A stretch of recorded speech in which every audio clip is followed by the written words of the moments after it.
Pinagsama-sama ka lang ng message. Sige po, kumain na kayo, tapos makinig kayo. Sorry. Okay. Hindi. Okay, basahin mo na po. To our six beautiful dears, gorgeous Adelina Melanie Reyes.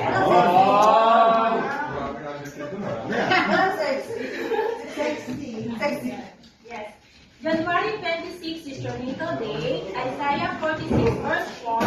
I will be your God throughout your lifetime, and if your hair is white with angels. I made you and I will care for you. I will carry you along this and save you.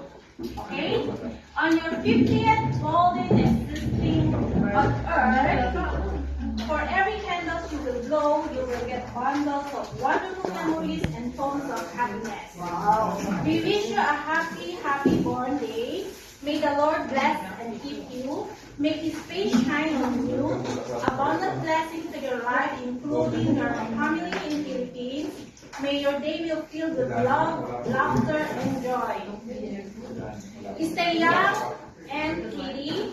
Continue to serve to our Lord Jesus. Have a good health. Makinig lang po kayo. Lakasan ko na lang. Really appreciate you as our loving and supportive ate. We found a new family in church under your care and to the whole congregation. We thank you for leading and guiding us. We are truly grateful to know you and be our spiritual leader. Your love and understanding is really remarkable in every one of us and in different situations. Your dedication, wisdom, and guidance has become meaningful to many lives, especially in our teaching. We can see and observe your kindness and love is a true gift. We are all blessed to have you as one of the shepherds of the congregation.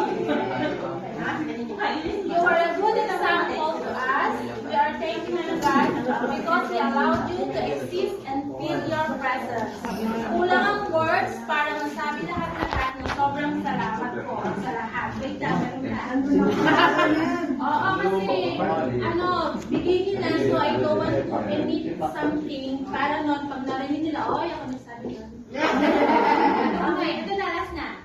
Faithfulness, loving kindness, humble, and generosity inspire to us to be a follower of Christ as well. We've been in ministry together, and we can see Jesus in you. May God continue to bless you, faithful, healthy, joyfully, lovingly, and prettily. Sorry, walang sexy. Cheers for the 50th years. Word efficacy and all